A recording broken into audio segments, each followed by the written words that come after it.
This video was sponsored by Kershaw, Next Level Pocket Knives.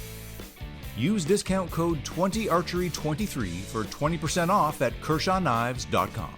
Hey Archery Talk, this is Lucas, and tonight I've got my first impressions early review of the new Mathews Lift.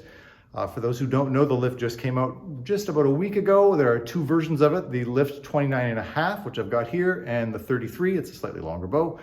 The bow that I've got here is 29.5 inches axle to axle, has a 6-inch brace height, and an IBO rated speed of 348 feet per second. We're going to talk a little bit more about speed later, as I had a chance to run this through the chronograph, and so we got some interesting findings on that front. But the claim speed is quite a bit faster than the phase 4 I shot last year and any other Mathews bow I've shot in recent years at all. So it's a big bump, and a lot of that is due to the new cam system. The new Switchweight X cam is brand new for this year. As you can see, it's maybe a hair more aggressive looking than the cross-center cam of last year, but realistically on feel wise, it's pretty similar. We're also going to get to that in a little while. Let's talk about some new features on this bow outside of the cam. One interesting one is the new limb bolt assembly. So on pretty much every other compound bow you could think of, the axles run right through the ends of the limbs. They did not do that with Mathews this year. They moved the axles kind of running almost on top of the limbs. You can kind of see that right here. And so what that does is a couple of things. One, it means you could have slightly thinner limbs in the tips, which is less weight, which is going to give you a little bit more speed and efficiency.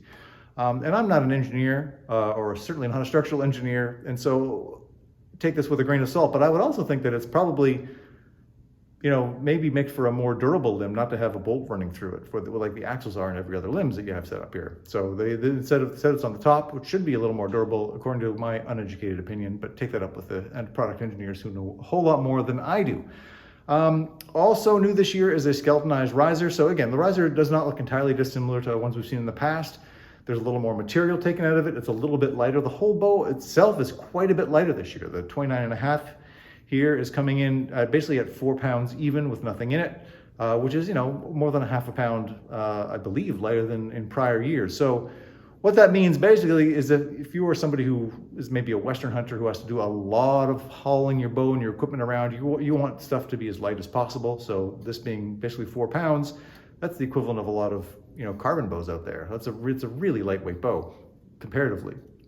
Or if you maybe want a little bit more stability on your bow, you can have, because you got a half pound lighter here, you can maybe add a little bit more stabilizer weight.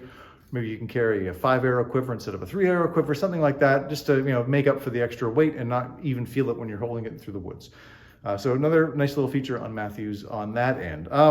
Another interesting thing which I don't have is an optional feature you could buy. It's called Shot Sense, and so that that'll go right inside your grip here, and then you get an app, and that will kind of show you how your shot looks, at least on a computer. So I believe it takes like the last second or so before the shot breaks, and then you can see what your float looks like online afterwards, or in your app afterwards. It's a handy feature for sure, and there are some companies over the last few years that have come up with similar things that you can buy and install on your bow. This one just happens to be right on the bow. It's a Mathews product made for a Mathews bow, so you have to imagine it's going to fit pretty seamlessly. So let's look at the draw cycle on this bow. So I shot a video early on to kind of go over that. Let's take a look at that right now. So let's talk draw cycle, and that's an area where Mathews bows have shined in recent years. I've always found the cross-center cams to offer a very smooth and linear pull into the valley, and it's not too much different on the new Lift. I would say it might stack slightly differently than the phase 4 last year and the other prior Mathews bows that use the cross-center cam. So it's still linear into the valley, but maybe just a little bit more of a slightly stiffer even, just into the valley. But there's not exactly what I would call a dump. I'm gonna let down here real quick. Keep in mind, this bow has 85% mods on it. I'm also 70 pounds of draw weight, and I'm skinny, so letting down is always complicated for me. But we'll run through this one more time. Again, super easy here, and then stiffens up a little bit, but it does not dump into the valley. It's still a smooth pull into the valley, which is something I've always loved about Mathews bows. And as you'd expect, it's still pretty dang quiet. So I have set up this bow from scratch tonight. All that came on with it was the rest that Mathews installed on the bow on their end. I put everything else in tonight, and it actually tuned up like a charm. This is one of my easier builds I've had in a long time. I really didn't have to move the rest much at all. I knocked it down a couple of clicks because I was getting, a slight low tear on through paper. So I added a couple clicks down on my rest. I made sure my arrow was running kind of like, pretty much should going straight through the burger hole, as level as can be. And I had to make sure, I line up another arrow against the riser, flat against there, and I kind of make sure it's running parallel to the arrow that's running through the rest and on the D-loop.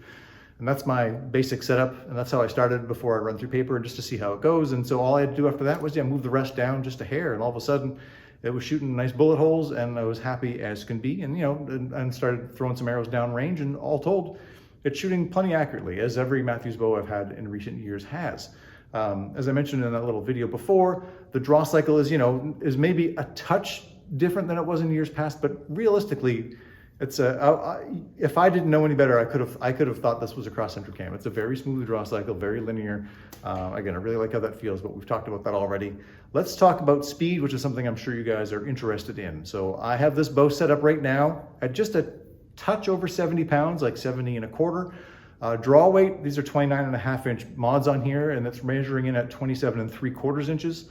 I might try to get 30-inch mods a little bit to help that, just get a more accurate kind of IBO type speed number, but keep all that in consideration. I've also got 85% let off in here rather than 80. So all that out in the open, I shot a 350 grain arrow 3 times, and I saw speeds of 332, 331, and 332 feet per second. So with the 30-inch mods, you can look at probably 5 foot a second faster than that. So maybe 336, 337 feet per second, and maybe with 80% let off instead of the 85, maybe a couple more feet per second still. So yeah, I'd figure, we're still looking maybe 10 feet a second under their advertised speed, which is not unusual for bow companies in my experience. Now keep in mind, this is just my chronograph.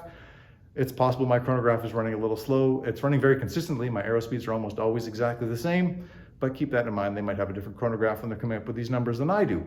Bottom line is the bow, shoots great. It tuned up ridiculously easy. I'm liking this new earth color Mathews has this year. They've got matching accessories for that.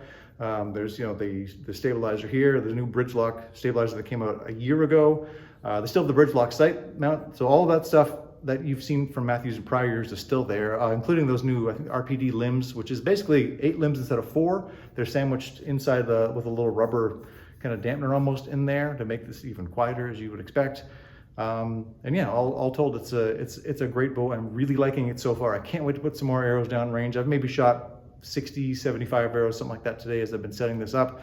But I will shoot it more as the season progresses, and I'll try to compare it against some other bows as they come in. So thanks so much for watching Archery Talk. Please do like, share, and subscribe. It helps the channel an awful lot, and we'll see you again soon.